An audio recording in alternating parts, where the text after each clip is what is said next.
नमस्ते फ्रेंड्स, कैसे हैं आप सब। आई होप कि आप लोग बहुत अच्छे होंगे। मैं भी अच्छी हूँ।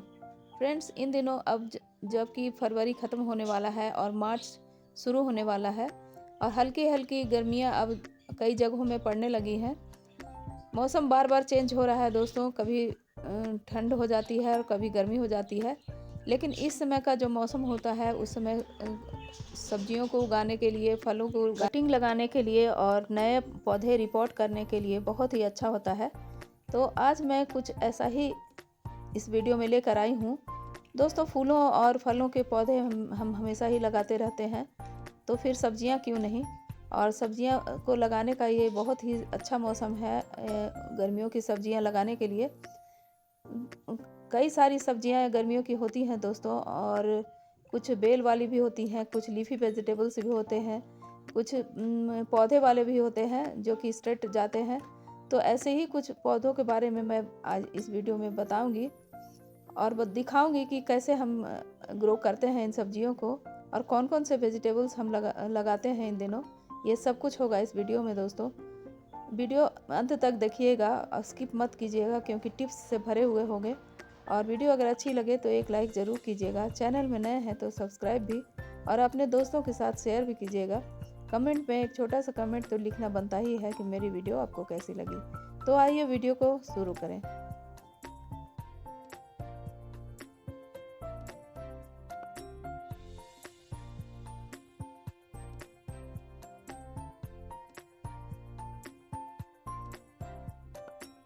Hello friends, welcome back to my channel. Friends, ये सब कुछ क्लिपिंग जो है मेरे गार्डन की है। फ्रेंड्स, सर्दियों में हमने काफ़ी कुछ लगाया था और आपको दिखलाया भी था मैंने। ये आलू का पौधा है दोस्तों, और मैंने आलू के ढेर सारे गमले तैयार किए हैं और जब इनकी हार्वेस्टिंग होगी तब भी मैं आपको दिखलाऊंगी। टमाटर के पौधे तो मैं हमेशा ही दिखलाती रहती हूँ। और ये है बीन्स का पौधा। तो सर्दियों में मैंने काफ़ी कुछ लगाया था। कुछ के तो बीज ही चूहों ने खा डाला और कुछ जो बचे उनके पौधे कुछ ठीक हुए हैं, कुछ गड़बड़ हो गए। तो ऐसे ही कुछ मैं इस बार भी लगाने वाली हूँ इस गर्मियों में। तो आपके साथ मैंने सोचा कि शेयर कर दूँ ताकि आप भी कुछ लगाएं अपने किचन गार्डन में और सब्जियों की हार्वेस्टिंग कर सकें। तो फ्रेंड्स, इन दिनों लगाने वाली सब्जियों में ज़्यादातर बेल वाली सब्जियां हैं और कई सारी लीफी वेजिटेबल्स भी हैं। देखिए, बेल वाली सब्जियों में करेला है, नेनुआ है और झिंगनी जिसको कहते हैं हमारे यहाँ वो है। बोरा या चौरा कहते हैं, कहीं उसको बरबट्टी कहते हैं, वो है। टमाटर भी आप लगा सकते हैं गर्मियों वाला। तो ये सब कुछ आप लगा सकते हैं। और जहाँ तक लीफी वेजिटेबल्स का सवाल है, उसमें आप साग, कई सारे चौलाई के बीज लगा सकते हैं, पालक लगा सकते हैं। तो जो आपके यहाँ संभव हो सके वही लगाएं। जो आपके यहाँ अच्छे से हो पाएगा वही लगाएं दोस्तों, क्योंकि गर्मियों में सबसे ज़्यादा ज़रूरत होती है वाटरिंग की, और अगर हम अच्छे से वाटरिंग नहीं करेंगे तो कोई भी सब्ज़ी अच्छे से नहीं हो पाएगा। देखिए, इन दिनों हमारे यहाँ बीन्स शुरू हो गए हैं फलने के लिए, लेकिन 2-3 ही पौधे बचे हैं दोस्तों। तो उन्हीं से जो भी हार्वेस्टिंग होगी वही होगी। बाकी चूहों के पेट में चला गया उसका बीज, उसका क्या किया जाए। लेकिन देखिए कितने सुंदर फ्रूटिंग हुई है इसमें। और इधर कुछ मैंने धनिया लगाया था। देखिए, धनिया कितना लहलहा रहा है, कितना हरा भरा हो गया है। अब हार्वेस्टिंग के लिए बिल्कुल तैयार है। तो दोस्तों, थोड़े थोड़े से एफर्ट से अगर हम कुछ सब्जियां लगाते हैं और वो कामयाब हो जाती है तो हमको बहुत ही खुशी मिलती है। धनिया ही देखिए कितना ही सुंदर है। जब भी हमें सब्जियों में अगर मेरे पास धनिया नहीं होता है तो यहीं से तोड़ के ले जाती हूँ। और ये देखिए लाल चौलाई, ये जाड़े वाले लाल चौलाई हैं दोस्तों, गर्मियों वाले अब हमको लगाना है। तो इस तरह से कुछ जो हमारे गार्डन में लगे हुए हैं वही मैं दिखला रही हूँ। ये लहसुन है दोस्तों, और ये प्याज जो मैं आपके संग साथ मैंने इसको लगाया था वो है। और मेथी है, कुछ पौधे मेथी के। तो इस तरह से हम छोटे छोटे जो पॉट में हमने कुछ ग्रो बैग में लगाया है।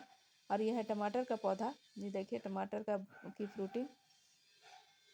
तो यही सब कुछ मैं हमेशा ही लगाती रहती हूँ। ठंड में ठंड के पौधे और गर्मियों में गर्मियों के पौधे। दोस्तों गर्मियों में मैं बहुत सारा नहीं लगाती क्योंकि वाटरिंग बहुत मस्ट हो जाता है। फूलों वाले पौधे भी हमारे यहाँ काफ़ी है और उनको भी वाटरिंग करना ज़रूरी है दोस्तों, क्योंकि एक भी पौधा मर जाए तो हमें बहुत ही दुख हो जाता है। तो ये भी ध्यान हमें रखना पड़ता है कि जितना हम संभाल सकें उतना ही काम करें। तो गर्मियों वाले पौधों में सबसे ज़्यादा जो लगाया जाने वाला पौधा है वो है भिंडी। और भिंडी बहुत आसानी से हो जाती है दोस्तों, उसके बीज भर लगा दीजिए और कुछ दिनों में ही फ्रूटिंग देने के लिए तैयार हो जाती है। तो भिंडी आप ज़रूर लगाएं और इस कम जगह में ये आराम से हो जाता है और बहुत ज़्यादा केयर इसकी नहीं है। ना तो इसकी रिपोर्टिंग का झंझट है ना कुछ। इसको आप केवल लगा भर दीजिए, उसके बाद आप एज इट इज़ उसी ग्रो बैग में उसको रहने दें और काफ़ी अच्छे से वो फ्रूटिंग होने लगती है उसमें। और ये देखिए टमाटर का पौधा, ये सब पहले की क्लिपिंग है दोस्तों, ठंड के समय की। अब तो इसमें अच्छी फ्रूटिंग होने लगी है सभी में। तो इस तरह से किचन गार्डन तो हमने तैयार कर ही लिया है, आप भी तैयार करें। अगर नहीं आपके पास है किचन गार्डन का कोई भी बकेट, तो आप ग्रो बैग लेकर ही तैयार करें दोस्तों। ग्रो बैग में अच्छी सब्जियां हो जाती हैं क्योंकि थोड़ा बड़ा लेने पर इसमें अच्छा खासा स्पेस होता है और मिट्टी भी अच्छी खासी डाली जाती है और पोषण भी इनको फ्रूट्स लगने के लिए ज़रूरी होता है, तो इनसे इनको ज़रूरत भर पोषण भी मिल जाता है। तो ये ख्याल ज़रूर रखें कि जो पॉट लें आप, बिल्कुल छोटा पॉट नहीं लें, कभी कम से कम 12 बाई 12 का पॉट तो ज़रूर ही लें। और लीफी वेजिटेबल्स के लिए तो 12 बाई 6 का, जिसकी ऊंचाई ज़्यादा ना हो और चौड़ाई ज़्यादा हो, वैसा पॉट लें। और जितने भी बेल वाली सब्जियां हैं उनके लिए भी बड़ा बड़ा ही ग्रो बैग चाहिए, ताकि उनको भी ग्रोथ अच्छी मिल सके और फ्रूटिंग अच्छी हो सके।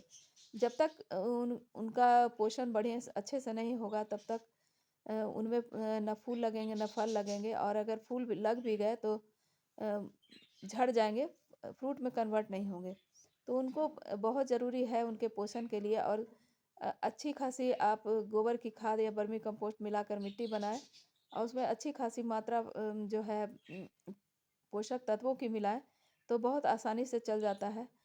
और मिट्टी भी हल्की बनाएं दोस्तों, ज़रूरत पड़े तो कोकोपीट मिलाएं या सैंड मिलाएं, क्योंकि हार्ड मिट्टी पे कोई भी चीज़ अच्छे से नहीं हो पाता है ग्रो बैग वगैरह में या गमले में।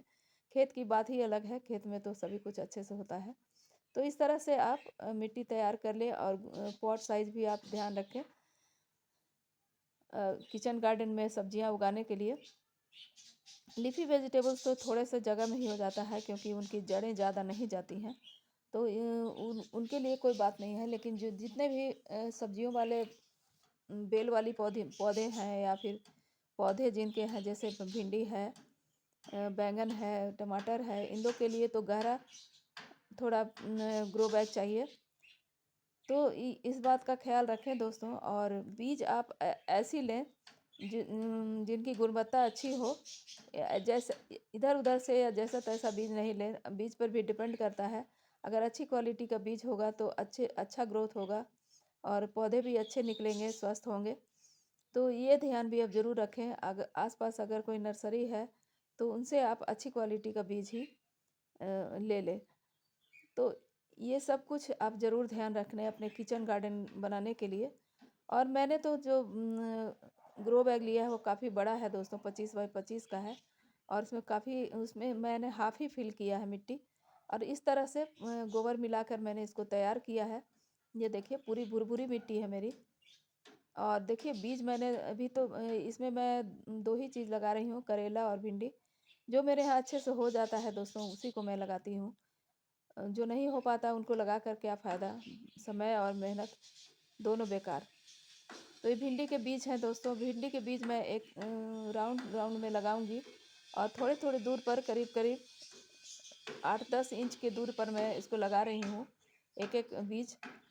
तो इस तरह से एक ग्रो बैग में करीब करीब 7-8 बीज लग जाएंगे।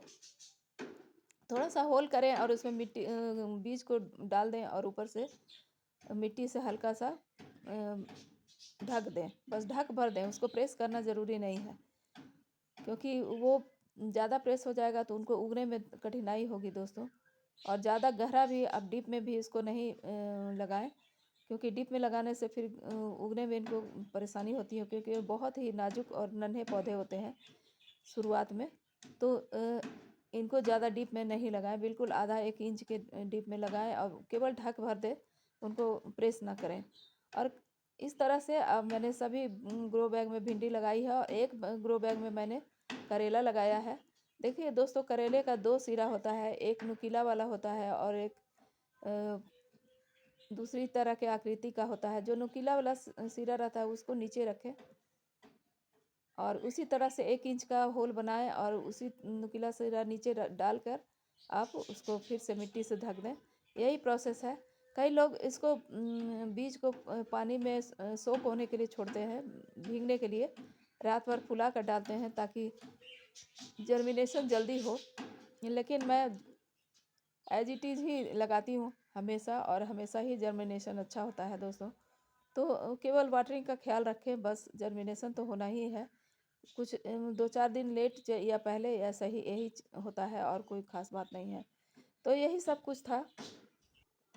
इसी तरह से आप बेल वाली सब्जियां जितनी भी हैं उसको लगा सकते हैं, पानी में सोख करके भी लगा सकते हैं और एज इट इज़ भी आप लगा सकते हैं। और भिंडी की जैसे मैंने भिंडी की रोपाई की है, वैसे भी आप खीरा, ककड़ी या नेनुआ, ये सब, करेला करेला तो मैंने लगाया ही है। और ये सब जितने भी बेल वाली सब्जियां हैं, हल्की फुल्की बेल वाली, वो अपने गार्डन में ज़रूर ऐड करें और सब्जियों का मज़ा लें। तो यही सब कुछ था दोस्तों। उम्मीद है कि आपको अच्छा लगा होगा। अच्छा लगे तो एक लाइक ज़रूर करना। चैनल में नए हो तो सब्सक्राइब भी और बेल आइकन को प्रेस करना ना भूलना। तो मिलती हूँ एक नए वीडियो में एक नए टॉपिक के साथ। तब तक के लिए हैप्पी गार्डनिंग।